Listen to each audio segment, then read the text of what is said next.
हमारे पुरातन समय में जब इतनी आपाधापी भाग दौड़ नहीं हुआ करती थी ना, जी जिंदगी बड़ी सहज थी। पंडित जी, आजकल जो शादियां हैं हाँ जी। बहुत बड़ी बड़ी उम्र में हो रही हैं। बच्चे जो है पहले जो बड़ी छोटी छोटी उम्र में शादी हो जाती है, अभी 28, 29, 30, 35 साल के लड़के लड़कियां कुंवारे बैठे हैं। तो ये शादी में विलम्ब क्यों हो रहा है? इसका ज्योतिषीय दृष्टिकोण तो एक है ही है, लेकिन सामाजिक दृष्टिकोण भी है। जी। मीट हम खाते हैं तो किसी की जान लेते हैं, शराब में किसी की जान नहीं लेते। तो शराब पीना कैसे बुरा माना जाए? शराब पीना कैसे बुरा माना जाए? हाँ, क्यों बुरा माना जाए? क्योंकि इसमें किसी की जान तो हम ले नहीं रहे। कई बार ऐसा सुनने को मिला है कि आप पूजा पाठ ना करें, पूजा पाठ करेंगे तो आप बर्बाद हो जाएंगे। क्या ऐसा पॉसिबल है कि हम परम पिता परमात्मा की भक्ति करें, उसकी आराधना करें और हमें अच्छा फल ना मिले, हम बर्बाद हो जाए? ऐसा हो सकता है क्या? तो पिछले प्रश्न से जुड़ता हुआ थोड़ा और प्रश्न, क्या शराब पीने से आदमी चुस्त चालाक हो जाता है? सरस्वती ज्योतिष विज्ञान चैनल देख रहे सभी दर्शकों का मैं डिप्टी राजा स्वागत करता हूं। सभी को जय श्री राम। और आज हम पॉडकास्ट का सिलसिला लेकर ब्यास दरिया जी के किनारे पर उपस्थित हुए हैं। तो आप सभी का स्वागत है। मेरे और आपके बहुत सारे सवालों के जवाब लेकर हमारे साथ हैं पंडित अरविंद तिवारी जी। आपका शुक्रिया। धन्यवाद जी। कैसे हैं पंडित जी आप? बहुत बढ़िया जी। जी जी जी। तो पंडित जी, आपको तकरीबन कितने साल हो गए ज्योतिष करते हुए? ज्योतिष करते तकरीबन आप मान के चलें 2010 से लेकर अभी तक 2024 चल रहा है, तो 14 साल का समय तो बीत ही चुका है। 14 साल का एक्सपीरियंस जी जी।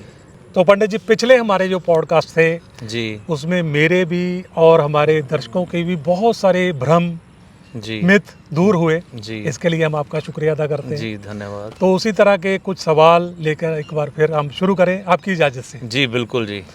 तो पंडित जी, खाना खाना एक जो है हमारे शुरू से हमारे बुजुर्गों में खाना हमेशा नीचे बैठकर ज़मीन पर बैठ के खाया जाता था जी। लेकिन अभी पिछले कुछ सालों से हमने देखा है कि लोग बिस्तर पर बैठकर खाना खा रहे हैं, क्योंकि टीवी चल रहा है, टीवी देखते हुए वो खाना खा रहे हैं। तो ये मेरा ख्याल बहुत सारे लोगों की ये समस्या है, उनको पता नहीं है कि वो बिस्तर पर बैठ के खाना खा रहे हैं, उनके कौन से ग्रह खराब हो रहे हैं। तो हमें इसके लिए थोड़ा बताएं विस्तार से कि बिस्तर पर खाना खाने से क्या नुकसान होते हैं? जी देखिए, सबसे पहले हमने ये समझना है कि हर चीज़ का जी एक उचित स्थान बना है उस क्रिया को करने के लिए। जी जैसे हमें नहाने के लिए, है ना, हमें बाथरूम जाना पड़ता है, जी तो उसका अपना महत्व है।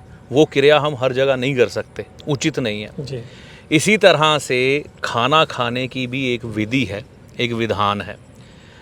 हमारे पुरातन समय में जब इतनी आपाधापी भाग दौड़ नहीं हुआ करती थी ना, जी जिंदगी बड़ी सहज थी, तो हर चीज़ का ताना बाना उस हिसाब से बुना गया था।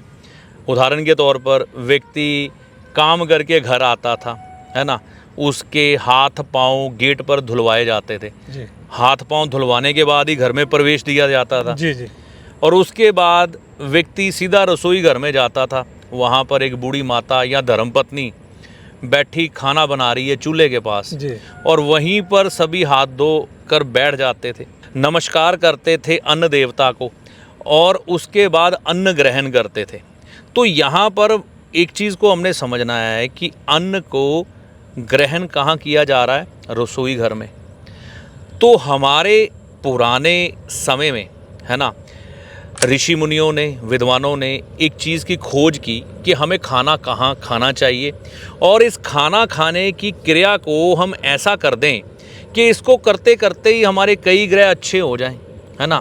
तो सबसे ज़्यादा ग्रह की जो खोज की गई है, जिसने परेशानी दी है इंसान को, वो है राहु। तो यहाँ पर केंद्रित किया गया राहु को कि खाना खाते हुए हम अपने राहु ग्रह को कैसे अच्छा करें। तो हमारे ऋषि मुनियों ने सोचा कि ये जो भट्टी है, चूल्हा है ना, जहाँ पर खाना पकता है, वो मंगल का होता है। तो मंगल की एक ऊर्जा की प्रधानता वहाँ पर होती है, और जब व्यक्ति चूल्हे के पास यानी कि अग्नि के पास बैठकर खाना खाता है, तो मंगल की जो एक अग्नि का सेक होता था उसके शरीर पे आता था जी और माता बैठकर वहाँ पर खाना परोसती थी हर किसी को। तो क्या होता था, राहु ग्रह उससे शांत हो जाता था अग्नि के संपर्क में आने से। जी। ठीक। और जब व्यक्ति पालती लगा के बैठता था तो वो केतु का आसन माना जाता था, ज़मीन पर बैठकर जी। खाता था। एक तो उससे भूख कम लगती थी। फिर धीरे धीरे क्या हुआ कि व्यक्तियों ने ना, लोगों ने जानकारी के अभाव में इन चीज़ों को धीरे धीरे धीरे धीरे पीछे करना शुरू कर दिया। समय ने करवट ली, सुविधाएं आई, टेलीविज़न आपके बेडरूम में पहुंच गए जी। और व्यक्ति अपने पलंग पर लेट के आराम से खाना खा रहा है, टीवी देख रहा है। सुविधाएं, है ना। सुविधाएं जब मिली, राहु खराब हो गया, और जब राहु खराब हो गया फिर उसके कई सल्यूशन मिले नहीं। और राहु खराब नहीं हुआ, आप पलंग पर बैठकर खाना खाएंगे, आपका केतु ग्रह खराब हो जाएगा। जी। तो केतु ग्रह है क्या, पहले ये समझ लें कि बेड में आपने बोला ना होता क्या है। आपके जीवन में आपके बच्चों की उन्नति रुक जाएगी अगर आप बेड पर बैठकर खाना खाएंगे। आप आलस्य का शिकार होते जाएंगे, आपकी रीढ़ की हड्डी, घुटनों में दर्द, और जीवन में जो उन्नति के नए नए रास्ते बनने थे वो ख़त्म, धैर्यशीलता ख़त्म हो जाएगी। तो मूल तौर पर आपका केतु ग्रह खराब हो जाता है, आपका राहु ग्रह खराब हो जाता है। तो हमें बेड पर बैठकर कभी खाना नहीं खाना चाहिए। बेड पर बैठकर खाना खाने से केतु ग्रह खराब होता है, ठीक है। और बेडरूम में जब हम खाना खाते हैं तो वहाँ पर शुक्र ग्रह भी खराब हो जाता है, ठीक है ना। और बेड के अलावा हमें खाना खाने की जो उचित जगह ढूंढनी चाहिए वो रसोई घर ही है। कम से कम दिन में एक बार वहाँ पर बैठ के खाना खाओ रसोई घर में। इसके अलावा आप डाइनिंग टेबल पर बैठते हैं या फिर वैसे ही नीचे आसन बिछाकर बैठते हैं, उस हिसाब से खाना खाएं, लेकिन बेड पर बैठ के खाना ना खाएं। सबसे अच्छा तो यही है कि रसोई घर में खाया जाए, एक टाइम कम से कम, तो उसके बाद जमीन पे आसन लगाकर हाँ। खाना खाया जाए। क्योंकि आज के समय में भाग दौड़ अधिक है जी। लोगों के पास समय है नहीं, सुविधाएं ढूंढते हैं, जी। तो इस चीज़ का ध्यान रखना चाहिए। शुक्रिया पंडित जी। और ये भ्रम है, पहले भी हमने कई बार शायद डिस्कस किया है कि इस दिन ये काम नहीं करना, इस दिन ये काम नहीं करना, मंगलवार को सिर नहीं धोना, शनिवार को सिर नहीं धोना, नाखून नहीं काटना। तो इन सब से क्या फर्क पड़ता है, क्योंकि दिन तो सबने भगवान ने एक जैसे बनवाए। बिल्कुल, देखो दिन सारे एक जैसे हैं, लेकिन दिनों को जो नाम मिले हैं ना, ये हमारे सनातन से मिले हैं। जी। सनातन में ऋषि मुनियों ने ऐसे शोध किए कि हर समय को हर काल की गणना को एक नाम दिया गया। जैसे रविवार, सोमवार, मंगलवार, बुधवार, आप सभी जानते हैं। इसी को आगे जाकर संडे मंडे कर दिया। संडे का मतलब क्या है, रविवार, है ना। तो मंडे मतलब सोमवार। तो ये सभी चीज़ें यहीं से गई हैं। तो यहाँ पर जब उन्होंने गणना की 365 दिनों की, है ना, उसके हिसाब से जो ओरा बनी, उन्होंने निर्धारित किया कि ये जो मंगलवार का दिन आएगा ना, इसमें मंगल ग्रह की ऊर्जा बली होती है, ठीक है ना। तो मंगल ग्रह की जो ऊर्जा बली होती है, उस समय जो ये हमारा सर है, इसको नहीं धोना चाहिए। क्यों सर ही क्यों लिया? देखिए, जो हमारा ये सर का पूरा ढांचा है, ये राहु का है, ये इसके ऊपर के बाल हैं जो ये शनि के हैं जी। तो जब इनकी सफाई करते हैं तो यहाँ से हम गंदगी निकालते हैं। गंदगी किसकी होती है? राहु की। मंगल जो है ये आक्रामक ग्रह है, ठीक है ना। ये कब बद हो जाए पता नहीं। कहते हैं मंगल को ना थोड़ी सी हवा चाहिए, चाहे नेकी की चाहे बुराई की, वो उसी तरफ झुक जाता है। इसी तरह से जब हम मंगलवार के दिन क्या काम करेंगे, राहु का क्या करेंगे, वहाँ पर सर धोएंगे। तो मंगल को हवा किसकी मिली? राहु की। तो कहते हैं ना, जिन्ने लाई गली उहदे नाल चली। तो ऐसे ही जिसने जो काम किया, ग्रह उसकी तरफ झुक गया। मंगल की ये सबसे बड़ी शक्ति है। तो मंगल झुक गया राहु की तरफ जी। अब मंगल और राहु जब मिल जाते हैं, अंगारक दोष बन जाता है। अंगारक दोष का मतलब क्या है? जिन लोगों की पत्रिकाओं में होता है वो बहुत अग्रेसिव होते हैं। अगर कोई ज्योतिष का ये प्रोग्राम देख रहा है तो उसको मालूम है कि मंगल राहु जब मिलते हैं तो व्यक्ति में कितना गुस्सा होता है जी। इसी तरह से जब ये कार्य व्यक्ति करता है मंगलवार के दिन, राहु के बाल धोना, नाखून काटना, तो वो अग्रेसिव हो जाता है। और मंगल और राहु से मिलने से दुर्घटनाएं अधिक होती हैं, व्यक्ति को चोटें अधिक लगती हैं, ठीक है ना। और जीवन में बीमारियां आती हैं। इसलिए मंगलवार के दिन, इस दिन ये काम करने को वर्जित किया गया है। क्योंकि यहाँ पर हमने ये नहीं सोचना कि हमने नाखून नहीं काटे, यहाँ पर हमने ये नहीं सोचना कि मंगल के साथ शनि भी मिला, सर्द होया ना बाल, तो मंगल और शनि दोनों मिलकर राहु उच्च का भी पैदा करते हैं, तो यहाँ पर फिर प्रॉब्लम और भयंकर होती हैं। इसलिए मंगलवार के दिन बाल धोना, नाखून काटना, नाखून भी राहु के होते हैं, मना किया जाता है। इसके अलावा बृहस्पति भी है, बृहस्पति हमारा भाग्य है जी, ठीक है ना, बृहस्पति हमारा भाग्य है। और बृहस्पतिवार के दिन अगर हम नाखून काटते हैं तो ये भी राहु के हैं, दोनों आपस में बराबर के ग्रह हैं लेकिन शत्रु हैं। तो यहाँ पर जब हम राहु का काम करते हैं बृहस्पतिवार के दिन तो भाग्य की हानि होती है, बाल धोते हैं तो भाग्य की हानि होती है। इस करके ये चीज़ें वर्जित की गई थी। इसका ज्योतिषीय दृष्टिकोण ये है।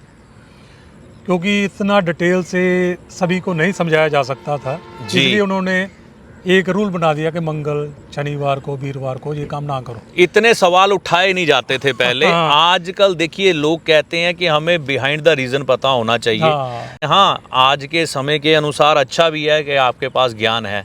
जी जी जी जी शुक्रिया।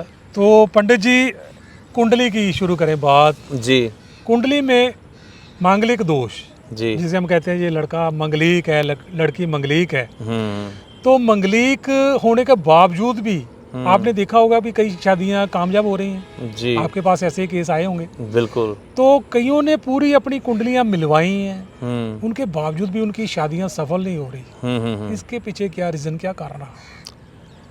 देखिए ये विषय बहुत बड़ा है, इसका उत्तर बहुत कम शब्दों में और बहुत जल्दी देने की कोशिश करता हूँ।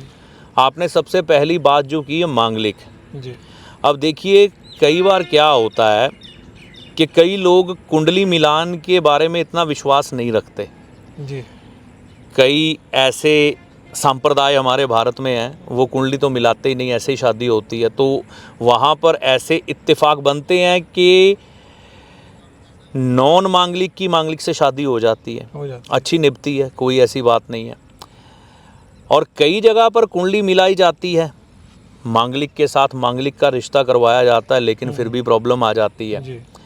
और कई लोगों के एक मांगलिक है, एक मांगलिक नहीं है, लेकिन रिश्ता छोड़ना नहीं चाहते, तो किसी तरह से विवाह कर देते हैं, रिस्क ले लेते हैं कई लोग। और जब उनकी ज़िंदगी का सारा निचोड़ निकाल कर वो आखिर में देखते हैं, कहते शादी कोई इतनी बुरी तो रही नहीं, अच्छी रही है, ठीक है ना। तो ये अलग अलग एक्सपीरियंस है। आप देखिए लव मैरिज में कई लोग पत्रिकाएं मिलाते हैं, मेरे पास आते हैं। मैं आज इस मंच से कहना चाहूँगा, जिनकी भी लव मैरिज हो ना, उनको कभी भी अपनी पत्रिका मिलानी नहीं चाहिए।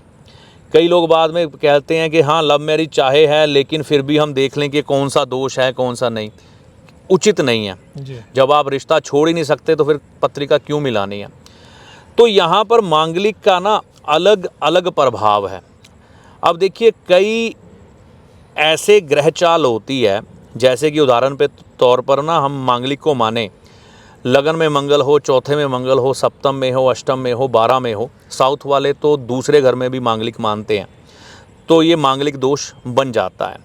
लेकिन उसी समय कहते हैं कि इनको शनि और राहु किसी तरह से काट दे, परिहार कर दे इनका, तो ये भंग हो जाता है जी।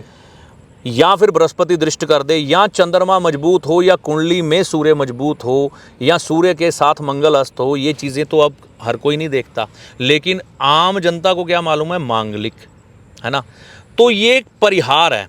कई पत्रिकाओं में जैसे मांगलिक बना है वैसे अपने आप कट भी जाता है, कईयों में नहीं कटता है। लेकिन व्यक्ति का हो सकता है, जिन्होंने पत्रिका मिलाई है, जिससे मिलवाई है, कई बार किसी को उस चीज़ की तरफ ध्यान नहीं गया, उस व्यक्ति का चंद्रमा बहुत मजबूत है। अगर वो धैर्यवान है व्यक्ति तो चंद्रमा बहुत मजबूत है। तो जिसका चंद्रमा मजबूत होता है, मांगलिक का असर उसमें कम होता हुआ दिखाई देता है। बृहस्पति मजबूत है, उसमें भी मांगलिक का दोष कम होता दिखाई देता है। लेकिन कुछ घरों में मांगलिक इतना घातक भी देखा गया है, जहाँ पर चाहे मांगलिक का परिहार होता भी हो, अपने आप होता हो, जिनकी शादियां सफल हो गई, मतलब उन्होंने मांगलिक देख के शादी नहीं की, उनका चंद्रमा अच्छा था, बृहस्पति अच्छा था, या सूर्य अच्छा था, मांगलिक का अपने आप परिहार हो गया, उनको नहीं मालूम पड़ा। लेकिन अगर मांगलिक में मंगल कहीं ना कहीं ऐसे भाव से संबंध खा रहा है जो आपके विवाह से संबंधित है, और मंगल करूर है। ऐसी दृष्टि में हमें मांगलिक का रिस्क नहीं लेना चाहिए। हाँ, कुछ मामले ऐसे हैं जहाँ पर हम मांगलिक की शादी नॉन मांगलिक से बाकी ग्रह चाल देखते हुए, उसका परिहार देखते हुए कर सकते हैं, और नॉन मांगलिक से भी शादी मांगलिक की सफल हो जाती है। ऐसा नहीं है कि नहीं हो सकती, हो जाती है। तो कुछ उम्र के बाद मांगलिक दोष खत्म भी हो जाते हैं? देखिए, विद्वान कहते हैं 28 साल की उम्र के बाद मांगलिक का दोष कम होता हुआ दिखाई देता है। लेकिन मांगलिक एक हथियार है। मांगलिक का क्या मतलब है कि मंगल ग्रह से संबंध खाता है, क्योंकि ये दोष मंगल से बन रहा है। मंगल मारात्मक प्रभाव रखता है, सेनापति है, तलवार है।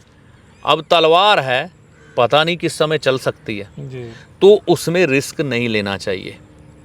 आप ये सोचें कि 28 के बाद ख़त्म हो जाएगा, लेकिन अगर किसी को 100 में से 2% को भी अगर मांगलिक का बुरा प्रभाव, आज ही मैंने एक पत्रिका देखी, आपने बात कर दी, जी। उनका मंगल सप्तम भाव से संबंध खा रहा था, उनके पति की मृत्यु है ना, उनकी शादी के 3 वर्ष बाद हो गई। जल देवता सामने बैठे हैं, आपने विषय चुना तो मैं वो पत्रिका देख के आया था, और मैं उनको वो शब्द बोलने वाला था कि आपने इस मंगल का क्या ध्यान रखा था शादी के समय? आपके 2 विवाह के योग हैं। तो वो बोले एक पति की तो मृत्यु हो गई।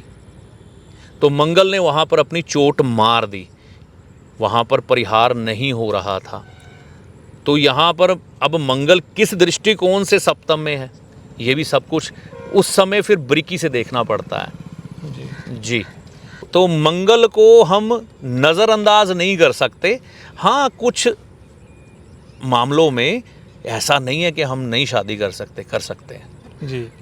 तो जैसे अभी बात हुई कि 28 साल के बाद मंगल दोष कम हो जाता है। हाँ जी। तो पंडित जी, आजकल जो शादियां हैं, हाँ जी, बहुत बड़ी बड़ी उम्र में हो रही हैं। बच्चे जो है, पहले जो बड़ी छोटी छोटी उम्र में शादी हो जाती है, अभी 28, 29, 30, 35 साल के लड़के लड़कियां कुंवारे बैठे हैं। तो ये शादी में विलम्ब क्यों हो रहा है? एक तो ये सवाल मेरा ना। दूसरा, अगर हम आज कोर्ट कचहरी में जाए ना, तो मेरा ख्याल है 90% केस तलाक के चल रहे हैं। तो शादियां इतनी असफल क्यों हो रही हैं, तलाक की तरफ क्यों जा रहे हैं ये हमारी पीढ़ी? इसका कारण क्या रहा है? देखिए, ये जो विषय आपने बहुत गंभीर छेड़ दिया है, इसका ज्योतिषीय दृष्टिकोण तो एक है ही है, लेकिन सामाजिक दृष्टिकोण भी है जी। लेकिन हमको दोनों को ही साथ लेकर चलना पड़ेगा। सबसे पहले शुरुआत करते हैं कि शादियां लेट क्यों हो रही हैं। जी जी। बड़े साधारण से उत्तर है इनके। अगर आप समाज में ध्यान से देखेंगे, आपको ये परिस्थितियां नज़र आ जाएंगी। कामनाएं बढ़ गई हैं। पहले व्यक्ति ने 10th की, +2 की, ज़्यादा से ज़्यादा BA पास की, जिसको हम कहते थे, हाँ भैया अब इसकी शादी करवा दो। उम्र क्या होती थी ज़्यादा से ज़्यादा? अगर BA की साथ ही में नौकरी लग गई, 22, 23, 24 में शादी हो गई, तो वहाँ पर शादी कर दी जाती थी। लाल किताब के दृष्टिकोण से शादी को रोकने के लिए कई बार शुक्र की खराबी ज़्यादा से ज़्यादा हो तो 27 साल तक बोला गया है। आज के समय में व्यक्ति, हर कोई देखो, अपनी सुविधाओं को प्राप्त करने के लिए धन अर्जन करता है, और धन अर्जन करने के लिए उसे समय देना पड़ता है अपनी एजुकेशन को। जितनी एजुकेशन हाई होगी, जितना वो अधिक अपना विकास करेगा, अपने ज्ञान को बढ़ाएगा, अपनी काबिलियत को बढ़ाएगा, उतना ही धन बढ़िया कमाएगा। और उसकी एक सोच है, मैं अगर धन अच्छा कमाऊंगा तो मैं अच्छे से अपने वैवाहिक जीवन को चला पाऊंगा। एक कारण तो ये। दूसरा कारण ये है कि एजुकेशन के जो कोर्सेस हैं, उसको हम देखें तो अभी 27, 25, 26 तक वो चलते रहते हैं कई बार। तो यहाँ तक ये चीज़ आ गई। उसके बाद आज के समाज में जो बदलाव हुए, पहले बच्चे बच्चियाँ जो विवाह के लायक होते थे, उन्हें इतनी आज़ादी मिलती नहीं थी जी। समय हुआ विवाह का, कई ऐसे भी स्थान थे जहाँ जब शादी के लायक उम्र थी 18-21 तक शादी निपटा देते थे, वो ज़्यादा आगे नहीं करते थे। जी। बाल विवाह की भी प्रथा रही है। और यहाँ पर आज के समय में आज़ादी होने के कारण बच्चे लव प्रेम संबंधों में चले जाते हैं। जी। एक पसंद नहीं आया, उससे वैचारिक मतभेद हो गए, दूसरी की तरफ आकर्षित, तीसरे की तरफ आकर्षित। ध्यान कहाँ जा रहा है कि मेरे को राइट ढूंढना है। देखिए, राइट भी होता है, लेकिन राइट बनाना भी पड़ता है और बनना भी पड़ता है। जी। कमियां सामने वाले में भी होगी, आप में भी होंगी। तो यहाँ पर ये भी एक वजह है कि राइट को ढूंढते हुए अपना विकास, मतलब हम अपने आप को स्थापित करना चाहते हैं, उस दृष्टिकोण से विवाह विलंब हो जाते हैं। और अगली जो बात आ जाती है विवाह विलंब होने की, लोग कहते हैं आज के समय में पहले मैं मकान बना लूँ, ऐसे बहुत से केस आते हैं, मकान बनाने के बाद ही विवाह करूँगा, ऐसा है। इसके कारण भी है। और अगली चीज़, विवाह असफल होने की जो आपने बात जी, जी, की, जी। इसके पीछे कई कारण हैं। एक तो कारण है कि व्यक्ति में सहनशीलता कम हो जाती है, ठीक है ना। आज के समय में सहनशीलता कम है। सामने वाले ने कुछ बोल दिया, आपने कुछ बोल दिया, वैचारिक मतभेद इतने बढ़ जाते हैं कि सब कुछ आगे निकल जाता है। समझाने वाले जो लोग थे आज के समय में वो खुद लड़ रहे हैं। मतलब जो घर के बुज़ुर्ग होते थे वो ही सास बहू के झगड़े में पड़े हुए हैं। तो यहाँ पर चंद्रमा और शुक्र डिस्टर्ब है। उनका डिस्टर्ब होने का कारण क्या है? गाइडेंस सही नहीं है, समय पर सब कुछ नहीं हो रहा। घर में जो बुज़ुर्ग होते थे, बृहस्पति होते थे, चाहे वो कहने को थोड़े सख्त होते थे लेकिन घर को मैनेज करके रखते थे। आज के समय में अलग अलग सब कुछ होता गया। मान लो पति पत्नी में कोई झगड़ा भी हो गया तो उनका वो समझौता कराने वाला व्यक्ति नहीं है, बीच में समझाने वाला कोई नहीं है। समझाने वाला नहीं है। जी, जी। तो यहाँ पर क्या हुआ, बृहस्पति नष्ट हुआ पड़ा है। हर एक घर में बृहस्पति नष्ट है। दिल्ली के मैंने कुछ ऐसे केस सुने हैं, वो कहते हैं शादी मैं तब करूँगी जब आप पहले अपना बाहर नया घर ले लोगे, माता पिता के साथ हम नहीं रहेंगे। तो जहाँ पर शुरुआत ही पार्टीशन से हो रही है ना, तो वहाँ पर क्या हम सोचेंगे कि शादी टिकेगी कि नहीं? क्योंकि शादी का मतलब है साझेदारी। साझेदारी में होता है बराबर चलना, ठीक है ना। तो हर किसी का पहिया कभी किसी का आगे जाएगा, कभी किसी का। उनका अगर तारतम्य नहीं बिठा पाओगे, चिड़चिड़ेपन का शिकार रहता है व्यक्ति, है ना। महिला भी अगर कमाएगी तो वो भी कहेगी मुझे कंफर्ट चाहिए, पुरुष भी कमाएगा वो भी चाहिए। दोनों को नहीं मिल पाएगा तो वो चिड़चिड़ापन होगा, लड़ाइयाँ झगड़े बढ़ेंगे। जब लड़ाइयाँ झगड़े बढ़ेंगे तो उनका राहु खराब होगा। राहु खराब होगा, सहनशीलता कम होगी, शादी टूटेगी, ब्रेकेज होंगी। पंडित जी, जो हम देखते हैं ब्याह शादियों में, मैरिज पैलेसों में बकरे बन रहे हैं, मुर्गे बन रहे हैं, नॉनवेज बन रहा है, किसी न किसी जीव की हत्या करके हम अपने जीवन की शुरुआत करते हैं। तो ये शादियां टूटने का कारण ये भी हो सकता है? देखिए, आपका प्रश्न बिल्कुल सही है और 100% मैं आपसे सहमति रखता हूँ। जी, हमारे सनातन में विवाह को पवित्र बंधन माना गया है। जी, जी। भगवान के साथ इसे जोड़ के देखा जाता जी। है। भगवान श्री विष्णु, माँ लक्ष्मी, भगवान शिव, माँ पार्वती, ऐसे देवी देवताओं का आवाहन करते हैं विवाह के समय। जी, सनातन में तो यही है, ठीक है ना। तो यहाँ पर विवाह के इस शुभ मुहूर्त पर जहाँ पर सभी देवी देवताओं का आवाहन किया जाता है, वहाँ पर आप नॉनवेज का सेवन करते हैं, आप शराब का सेवन करते हैं, जी। आप अपने रीति रिवाज अच्छे से नहीं निभाते। जो ब्राह्मण शादी करवाने आया है उसका मजाक उड़ाते हैं, जी, उसको आप बुरा भला भी कई बार बोल देते हैं, जी। उसको लालच देते हैं, मजाक उड़ाते हैं, कुछ भी कहते हैं, ठीक है ना। वहाँ पर क्या होता है कि उस शादी के सफल होने की संभावनाएं, मैं ये नहीं कहता कि सभी, लेकिन कुछ प्रतिशत योगदान तो पड़ ही जाता है। जी। अब जो जीव आपकी शादी के वजह से अपने प्राण त्याग रहा है तो वो कहीं ना कहीं उसकी ऊर्जा आपके विवाह में एक बाधा तो बन रही है ना, है ना। बद्दुआ जिसे कह लें। हाँ, मतलब सृष्टि का एक नियम जी, है जी। कि कोई घटना किस वजह से घट रही है। तो जो घटना उसके पीछे जिम्मेवार है उसको भी उसका कुछ ना कुछ फल तो भोगना ही पड़ेगा, बददुआ तो लगेगी। हाँ लगेगी। तो यहाँ पर शराब पीना, नॉनवेज खाना और विवाह के मंत्र सही तरह से उच्चारण नहीं करने देना, विधियों को नहीं निभाने देना, ऐसे भी होता है। तो यहाँ पर बहुत सी चीज़ें हैं, ठीक है ना, क्योंकि ये चीज़ें आपके चाहे ग्रह नक्षत्र भी अच्छे हों लेकिन आप विवाह में नहीं ध्यान रखते तो एक तरह का दोष बन के प्रकट होता है आपकी पत्रिका में। जी, तो पंडित जी एक सवाल आम लोगों के दिल में आता है, दिमाग में आता है जी, मीट हम खाते हैं तो किसी की जान लेते हैं, शराब में किसी की जान नहीं लेते, तो शराब पीना कैसे बुरा माना जाए?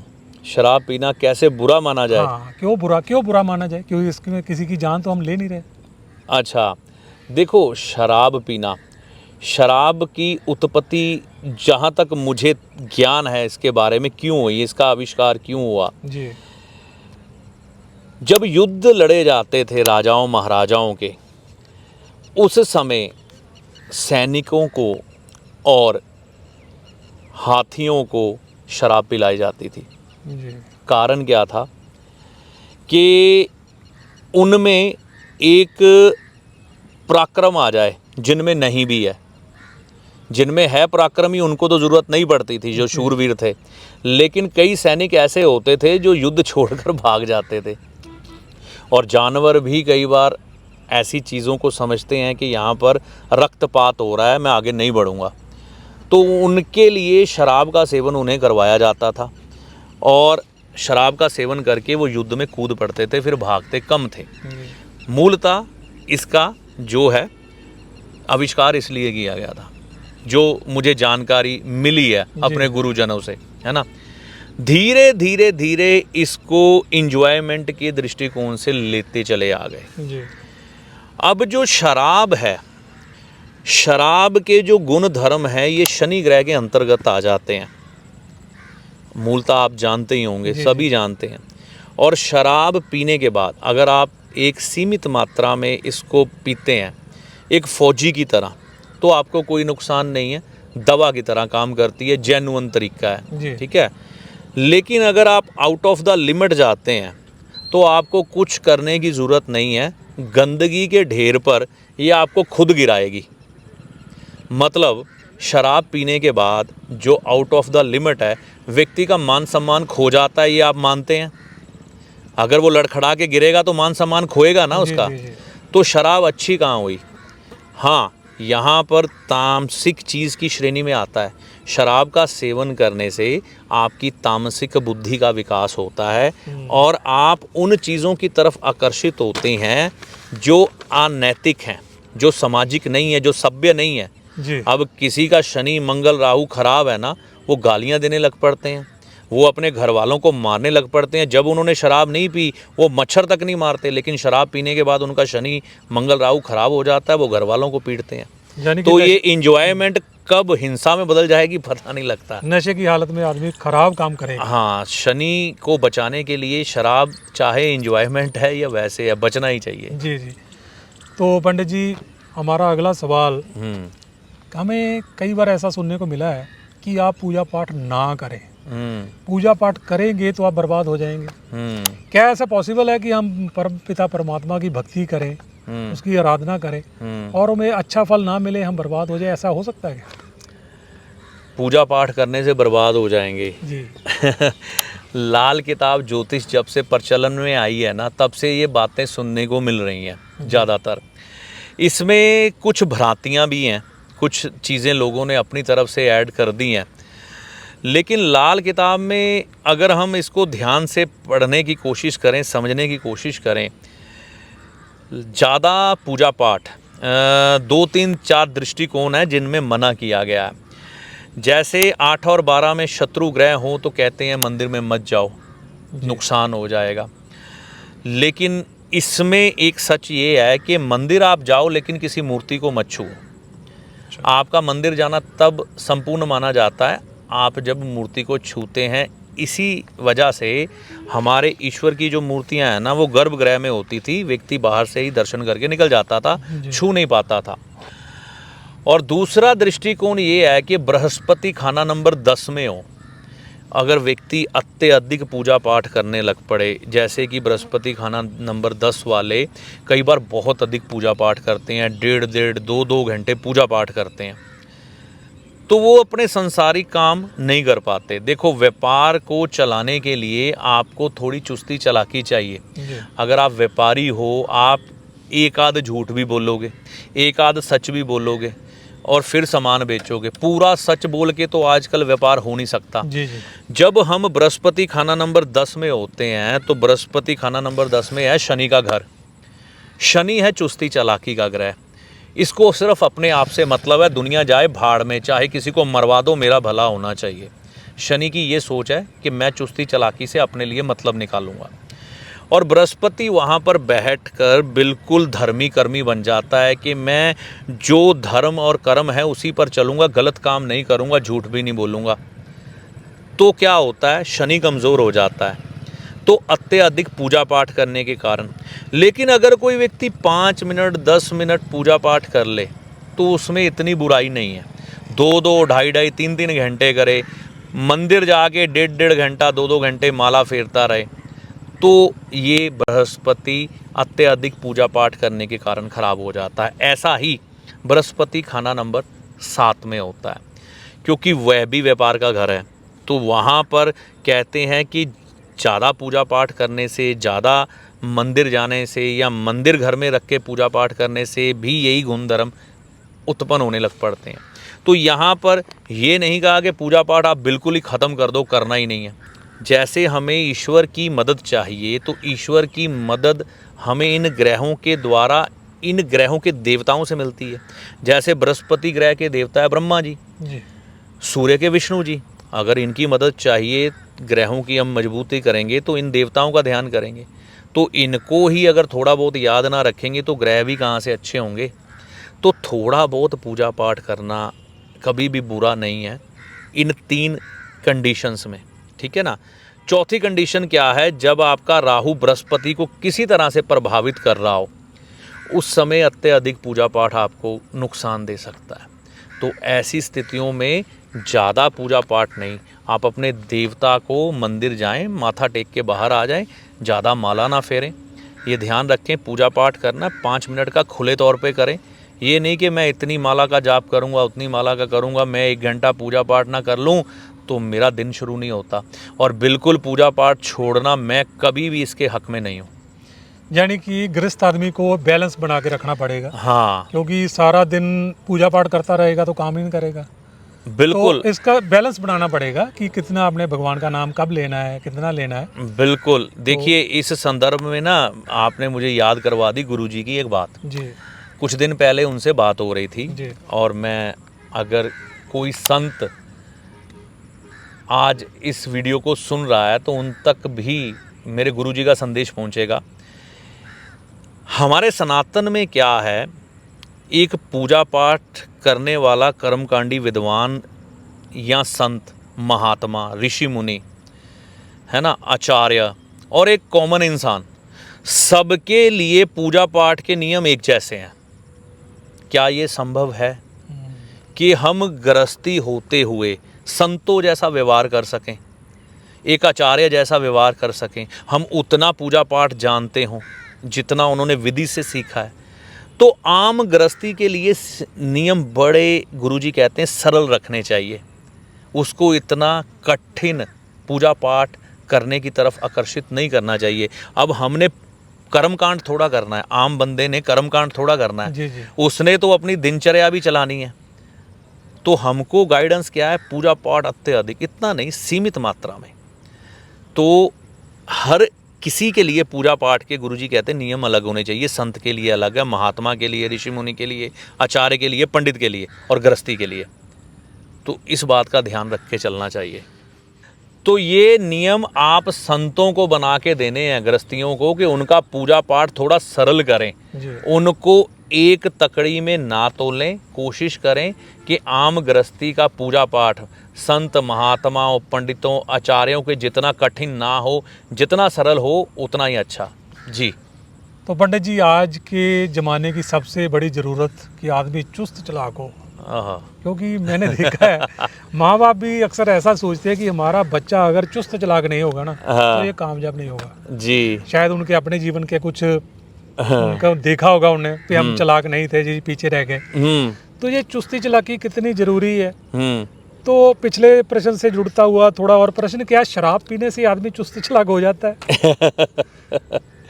शराब पीने से चुस्त चालाक हो जाता है जी। देखो, एक बड़ी व्यवहारिक सी बात है कि जो नशेड़ी इंसान होता है ना, उसकी जेब में चाहे कोई पैसा हो चाहे ना हो, जी। वो क्या कर लेता है, अपने नशे का जुगाड़ कर लेता है अगर उसके पास पैसा नहीं है। जी। इतनी चुस्ती चालाकी तो आ जाती है। बाकी अगर चुस्ती चालाकी की अगर हम बात करें, चुस्ती चालाकी की श्रेणी आप क्या सोचते हैं?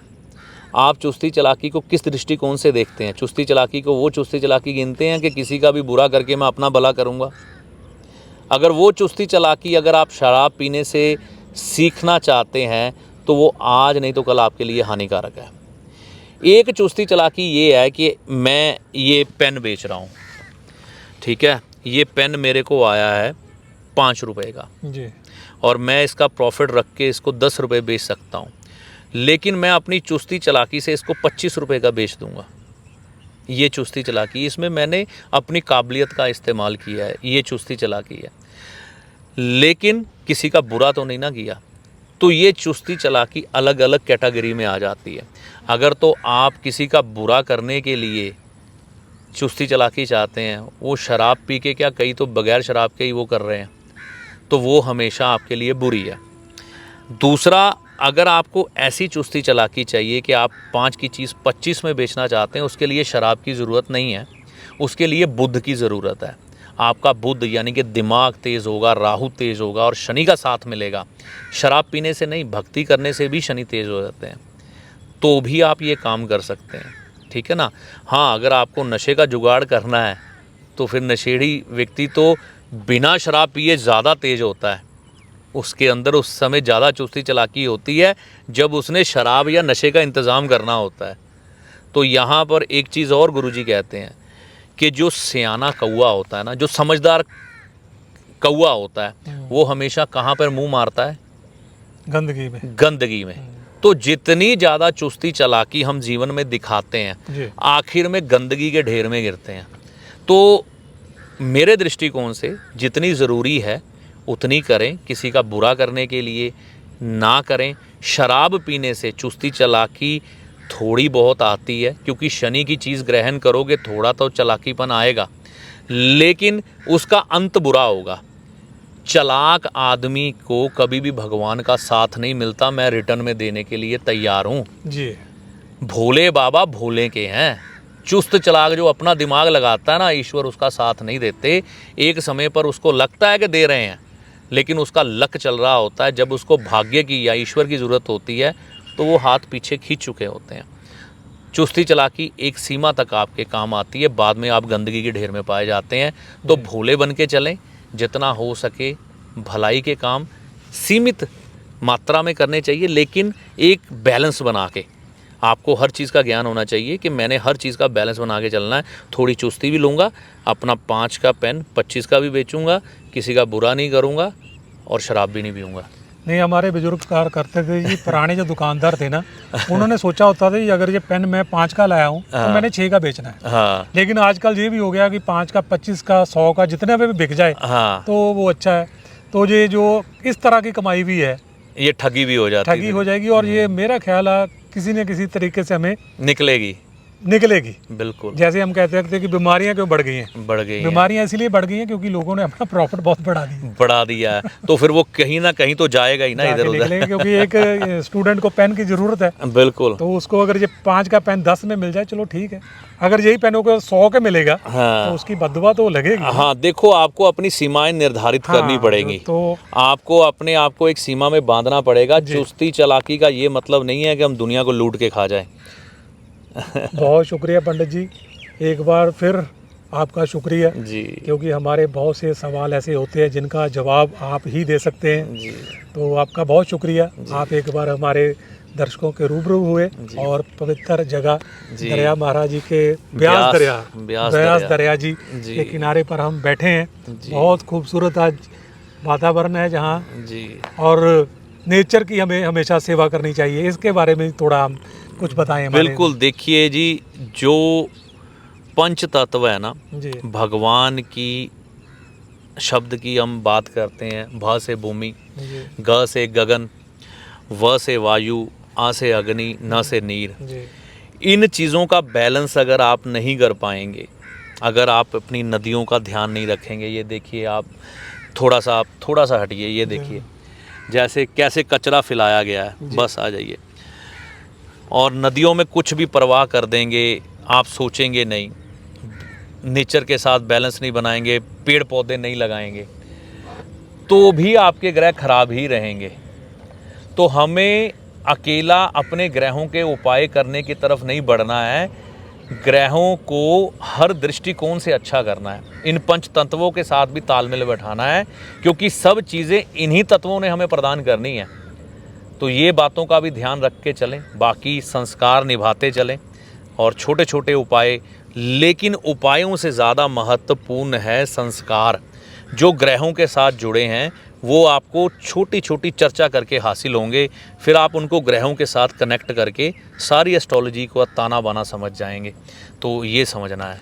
बिल्कुल जी पंडित जी, मैंने भी जब से आपके साथ जुड़े हैं, मैंने जो पहले प्रवाहित वाला सामान होता था ना, जी, जोत वगैरह, ये वो पहले हम दरिया में जी, ये अलग रखा होता है, ये प्रवाहित वाला सामान है जी, लेकिन आपके मार्गदर्शन में हमने वो भी छोड़ दिया। अब हम क्या करते हैं कि किसी साफ सुथरी जमीन में जी, गड्ढा खोद के जी, उसके बीज दबा के उसको बिल्कुल जी, मिट्टी में, वो आप कहते हैं कि मिट्टी की चीज मिट्टी में मिल जाएगी। तो पानी को हमने बिल्कुल स्वच्छ रखना है स्वच्छ रखने की कोशिश करनी है जी, और जहाँ तक हो सके आप अपने जीवन में एक वृक्ष जरूर लगाएं। बिल्कुल तो पंडित जी। जी आपका बहुत शुक्रिया, बहुत मेहरबानी, thank you. Ram Ram ji. Ram Ram ji.